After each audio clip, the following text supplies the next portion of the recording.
So we have the Britax Be Safe 35 infant car seat elite version, I guess.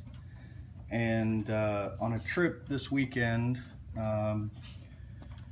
we took the car seat on an airplane, checked the car seat with TSA, and when we got it back and installed in the vehicle, the car seat would not release from the base.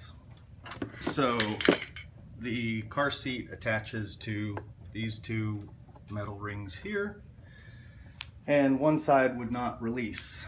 So after pulling the car seat apart by simply pulling the cloth material off the side and removing the styrofoam pieces out of the side, I found inside here the cable, plastic cable,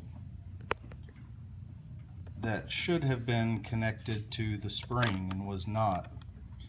And turns out this is not a very good design, because this piece can slip off here very, very easily. So if this happens to you, where one side of your car seat will not release, this is probably your problem.